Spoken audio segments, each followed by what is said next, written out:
Ini nggak direkam ya? Direkam nggak? Dikat ya? Belum.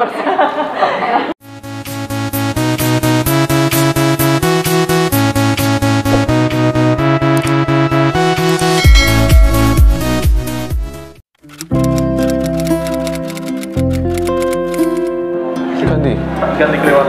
Ganti. Ini bagus nggak? Yang mana? Ini ya? Iya. Ambil aja dulu, ambil. Atau baterainya habis?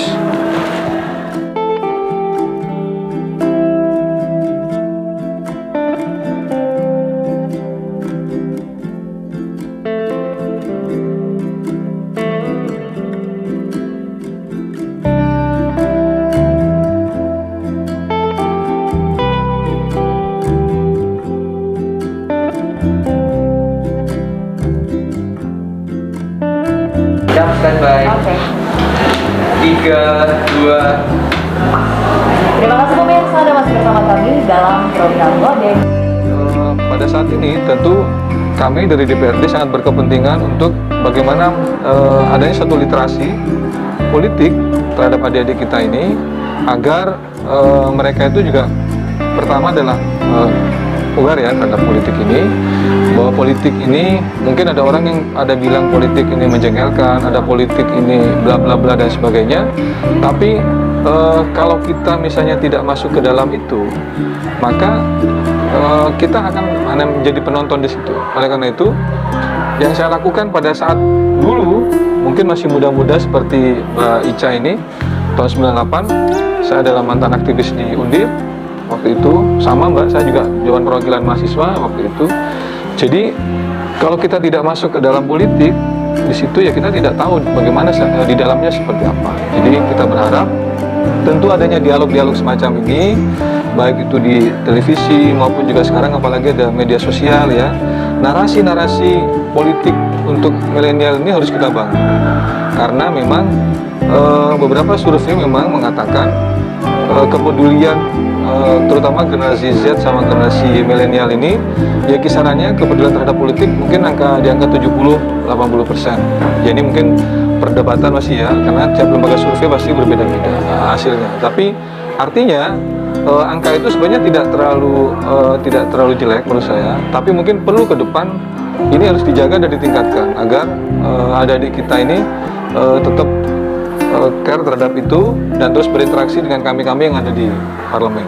Dan kami pun di parlemen tidak anti kritik, kami pun juga tidak istilahnya tidak alergi terhadap adik-adik, terhadap mahasiswa terutama atau generasi muda. Karena pada zaman dulu pun kami pun juga seperti itu kan gitu. Jadi kalau justru kami alergi berarti kami menafikan apa yang diperjuangkan pada zaman dulu. Keduanya ini adalah representasi, ini kelompok Z, generasi Z ini generasi milenial, dimana generasi Z itu sekarang udah 27%, milenial sekarang 25%, sedangkan saya ini generasi Y ini cuma di angka 21-20%. Artinya apa? Dari keseluruhan jumlah penduduk kita, kalau 27 sama tambah 25 ini ketemunya itu 52%. Jadi sebuah potensi kalau kita bicara masalah pemilu, bicara voting, bicara pemilihan, kalau dua generasi ini bergabung, bisa lewat generasi saya sama Pak Zainal ini. Kalau ini bergabung, tanda kutip ya. Nah, tentu beberapa hal yang sudah kami lakukan melalui program-program semacam ini. Jadi, memang DPRD Jateng sekarang ini lebih terbuka. Adanya Berlian TV misalnya, kita juga ada seperti ini ngobrol bareng Dewan. Terus kita juga sekarang misalnya kami mitra saya di Komisi A, ada Kesbangpol ya.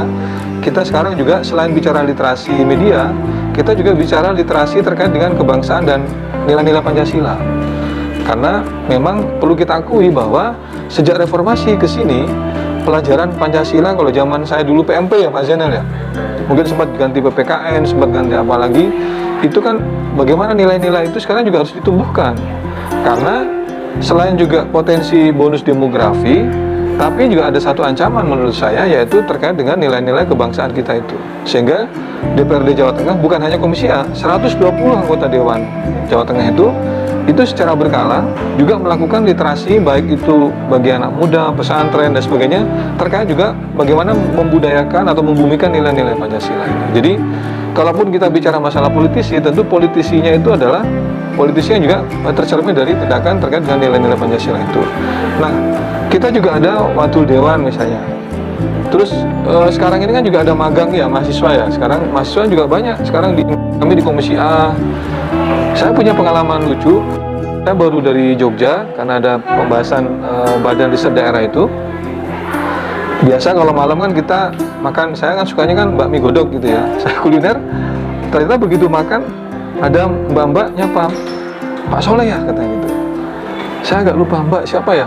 Ternyata mahasiswa UGM jurusan filsafat selama 3 bulan itu magang di Komisi A. Oh iya, saya ingat saya gitu.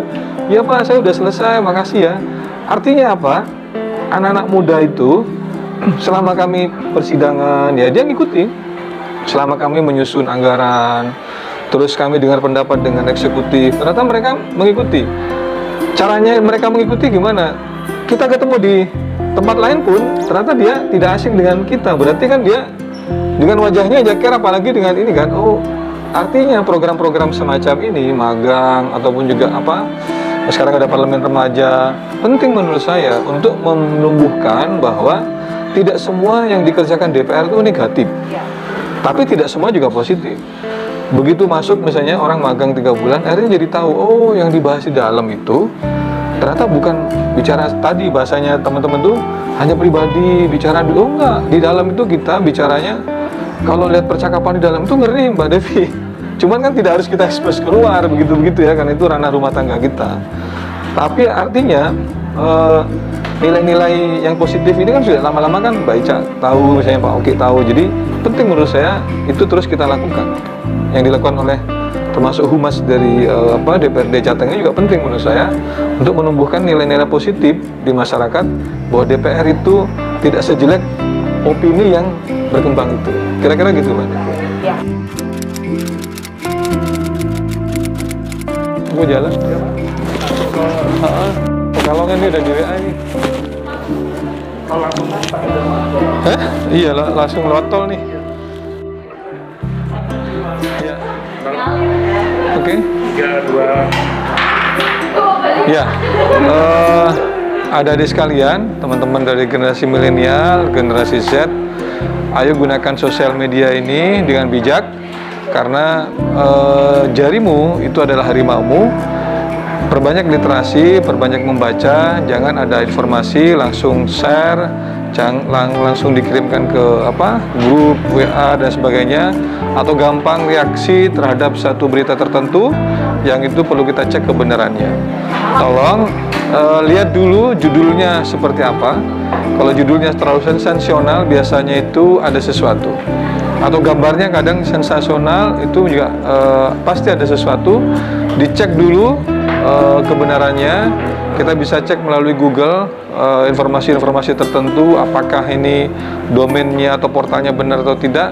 Jangan kita langsung share, karena undang-undang ITE itu sudah terlalu banyak. Adik-adik kita misalnya yang tiba-tiba men-share itu dilaporkan ke pihak hukum dan sebagainya. Kita berharap adik-adik untuk lebih bijak lagi dalam bermedia sosial. Saya kira itu. Terima kasih. Assalamualaikum warahmatullahi wabarakatuh.